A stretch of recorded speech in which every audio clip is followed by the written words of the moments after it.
Hi Capricorn, welcome to Higher Source Tarot for your weekly tarot check.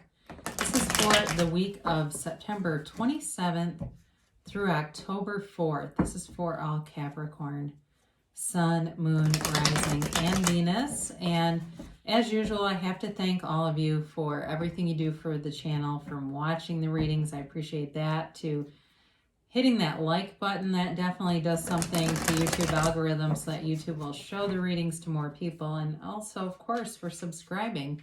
It means a lot to me, and I do appreciate every single one of you, so thank you. And if you're new here, I'd love to invite you to join us and become a subscriber. I post new readings every Friday, and then typically on either Monday or Tuesday. So I get it that it's always somebody's reading, but not always everyone's. And again, if a reading doesn't resonate, you can always check a different part of your chart. So let's begin here and get the messages for Capricorn, please. What does Capricorn need to know, please? For the highest good. Oh, we're going to take that out. I'm just going to put it over here. Highest good of all concerned with Capricorn. What does Capricorn need to know? What messages do you have for Capricorn? Okay. So it's interesting because I was just saying when that card flew out, what does Capricorn need to know?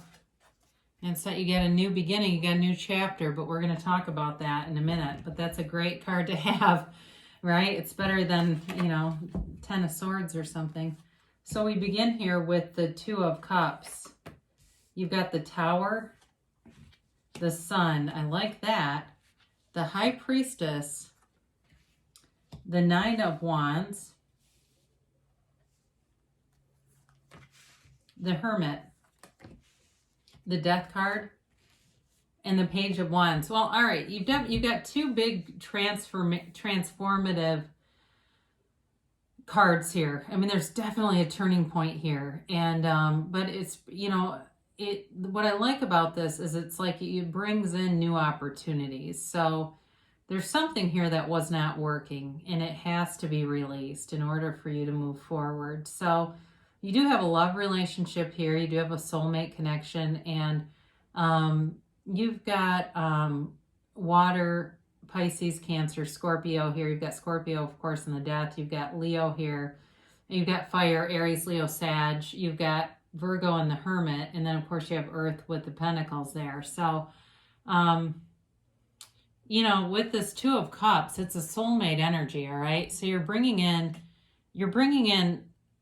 some kind of, you're attracting somebody here, but it feels like almost like you need to get, there's something that needs to be released with this. And I feel like it's like going to therapy if it's a relationship that you're already in.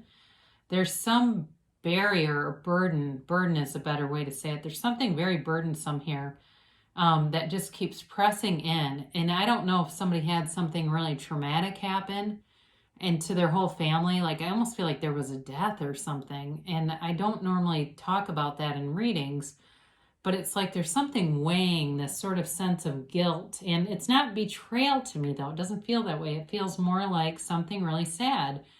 So that's not for everybody here, but for somebody here, that is what it is. And I don't know if it was loss of like a child or something, because then I look right at that baby in the sun. But there's a period that there's healing, okay? There's healing coming in here too. But it's like there's hurt, but doesn't feel like it's by the partner. It's more about it's like almost like this third, I don't want to say third party, but like this extra energy. That's for some of you, but in terms of others of you, there is some kind of a new door opening, and with love. It also could be at work too, but again, at work, it feels very much like this complete tear down to rebuild. And if it has to do with the pandemic, like business completely halted, I mean, I see that all over with bike shops. It's similar to that, where business was like, what are we going to do? And then all of a sudden, we can't keep up. It's that kind of shift in energy where it's like wildly shifting. And but it's a long-term situation either way. And for some of you, again, there's new love, but it feels like you have to let go of some limiting beliefs about what kind of people you tend to attract, what kind of relationship patterns you've had, and really let go of all those. Just release them. Release them to the universe and let new things come in. You have to in order to move forward. I mean, because you have, with this kind of energy together, you've got an opportunity here, a beautiful opportunity to bring in a love that lasts, a love that is, sorry, I'm having a hard time because I've got this in a funny position. There we go. A love that runs the distance. You've got a great opportunity here, but there's got to be like this cleansing. I keep getting that word in my head, this cleansing. And the Tower is a great card, okay? It doesn't mean something awful necessarily. It's like it's releasing attachment to the ego, releasing things that are actually hurting you and holding you back. So for some of you too, you may have something, if you're like upside down and alone, or you've got some kind of thing like that that's just this anchor around you, you may find that it gets removed, but it's a real relief. And it's that, God does for us what we won't do for ourselves kind of thing, or the universe does for us what we won't do for ourselves, but it's always for a better reason, and I kind of think of it like sometimes when we do something that a kid doesn't like as a parent, and we know that either it's going to be unsafe for them or it's for a very good reason. I mean, I raised my kids to have autonomy and to have self-reliance and resilience, but I also set some boundaries. I didn't have a lot of rules, but the ones I had were important, right? And they were pretty much non-negotiable because I had few of them. It's kind of like that, like this must, because it's for your higher good. And even if your ego fights like hell, it's not going to win. So if that's you, the Hermit shows up, and we'll talk about that in a minute. The Hermit shows up to help you relax. It's sort of like that let go and let God, or let go and let the universe. Doesn't rhyme, but it, again, it is meaningful. So it's here to help you, okay, to bring in something better. And of course, with the Sun showing up, there's like this freedom and happiness. And I just get that. Like there's something very burdensome here that when it's released, it's such a relief. And one thing about the baby, I mean, the baby is in control of a horse, right? And so it's like this feeling of really taking control of your life, especially if something felt out of control and like you were really struggling and swimming against the current. When that's released, it's such a beautiful homecoming. It's this feeling of finally, like, I feel in charge of my own life. I feel like I really am the creator of my own reality. And I get now what was happening is I was being in, or you were being in, a cycle. You can get into these low vibrational places where it's very repetitive, and you keep getting, it's almost like, I hate to say this because I don't want to offend anybody, but it's like being a ship magnet, and I used to say that before I really understood the way that the universe worked. I would even say, like, when I attracted people who didn't treat me very well, and I'd say, God, I was just a ship magnet. Well, I was attracting that because I was in a low vibrational place. I was getting what I was vibrating. But with this, you are radiating this beautiful, harmonious energy. And when you're in this energy, you attract the very best of everyone. So be aware of that, because, if you have anything at all in your life that you want to change, know that you can change it.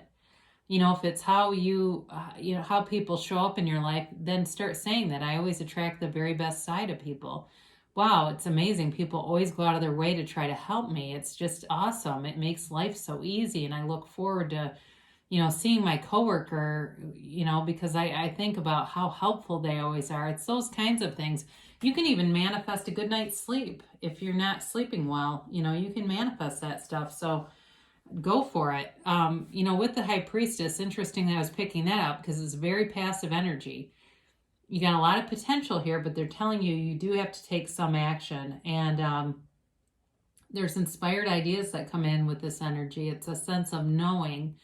And sort of what our human hang up with this is we get this knowing, and we immediately, the ego starts to doubt. And then when it happens and things happen and we go, damn it, I knew it. I knew I should have gone with that gut feeling and that intuition. The High Priestess is here to tell you to go with it. The High Priestess is also here to tell you to be true to yourself. You know, the history of this card, it represents the Pope of Joan. And I think there's a book about the Pope of Joan, but basically it was I do believe it's fictitious, but it's sort of this lore of a woman who dressed as a man to become a priest. So when you see this, it's not only a very passive energy, but they're telling you to move forward, okay? Otherwise, it won't go anywhere, especially with a relationship. So, you know, you've got this Nine of Wands, and you might be feeling a bit guarded, especially after the Tower there. But either way, you know, you've learned on the journey. You've learned a lot of lessons, and you're wise. You've got everything you need. You have everything you need to have the life that you want. You just have to resonate with it. You have to raise your vibration and see it in the end. And so with this, you know, your walls may be up, but there's definitely new love here. So let your guard down. Be open too. They're also telling you that to be open, because if you're, you know, if you're too closed off, obviously you don't get much started doing that, right? And so if you've been, like I said, saying, why do I always attract these kind of people? You know, change that into, I only attract the perfect people for me. It's amazing. I get all the people that make sense with me. And, you know, again, we talked a little bit about the Hermit being here, Virgo energy, but the Hermit shows up to tell you you're on the right path, okay? And in some ways like the High Priestess, in terms of, you know, mysticism and spirituality and connecting with spirit, this can also be a break from all that noisy stuff around you, okay? It may be a time where you decide to take a weekend and not watch TV and not really get into your phone and not interact a whole lot, just to quiet your mind and spend some time connecting with your higher self. Now, again, though, there's this sort of component of all this that you have to take some action to move things forward, because there's definitely, there's a money opportunity here too. So if you lost a job or something, you'll have something better come in. So they're just telling you to be still and know, really. So you've got transformation coming. I actually like to see the Death card because it is transformational. And it's a time that can pull you out of the depths of despair and move you on into that white light and move you into a place where you are, you know, like I said with the sun, you radiate this harmonious energy. So especially if you've been through something and it's been a dark time for you, the pain pushes until the vision pulls, right? And so allow yourself to flow with the universe. Allow yourself to just let go and move forward. This can also be, though, a clean slate. So for some of you, I mentioned if there's reconciliation, you know, it's the death of old ideas. It's really letting go of anything in the past and letting go of the ego attachment to it. It's really time to do that. And, you know, it's in the Bible. We must die to be reborn. And there's this rebirth happening with you. And it's beautiful. It really is this beautiful rebirth.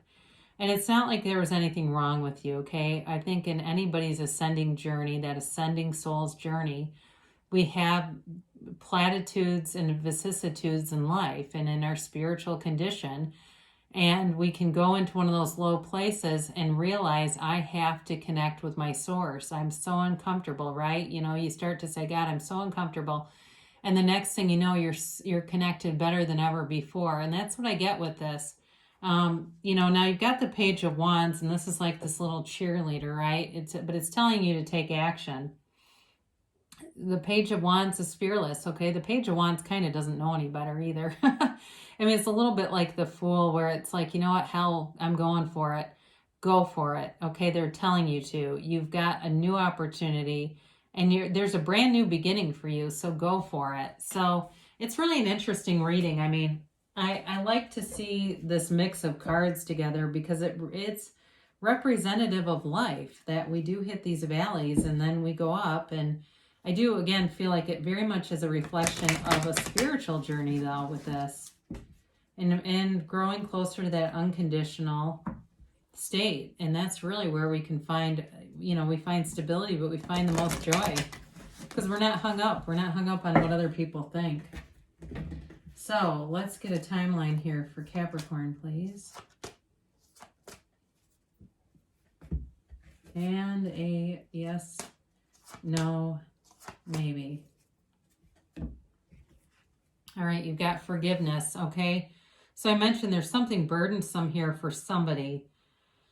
And if it's even forgiving yourself too, or if you've made some mistakes, that's part of our human experience, right? Again, this is our, it's our earth school. We're spirits in the earth school, and we get enmeshed with the ego sometimes, or each other's egos get enmeshed. And that's life. It's, it's part of the journey. So we just let go of it, especially when we recognize it and move forward.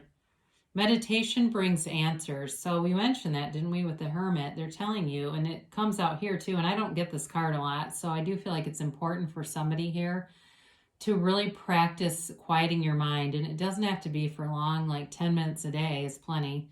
Just quiet your mind, and the next thing you know, the answers will show up. You will be intuitively guided with that High Priestess energy, and you'll take it. They say let go. Didn't I say that? Let go and let God. So let go. Let go of the ego, let go of old ideas, old belief systems, and new things will come forward in beautiful ways. So they tell you wait, okay? So I do feel like it has something to do with the meditation and this whole process of forgiveness and letting go, all right? So give yourself a little bit of time. They're not telling you wait the next decade, but just focus on yourself. Really focus on yourself. Becoming one, becoming, anew. I mean, this rebirth is not necessarily a one-day project, right?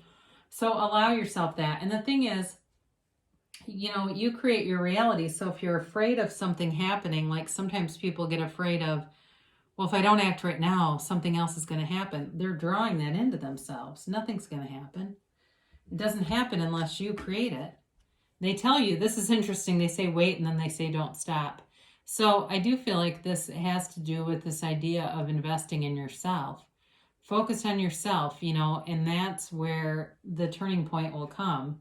And you can have, do, or be anything, Capricorn. So you've got an interesting path here. I mean, it really is on a deeper spiritual level, but it will bring in some great new opportunities. And there's definitely love here. There's love and money coming towards you. So I love you so much, Capricorn, and I'll be back again soon.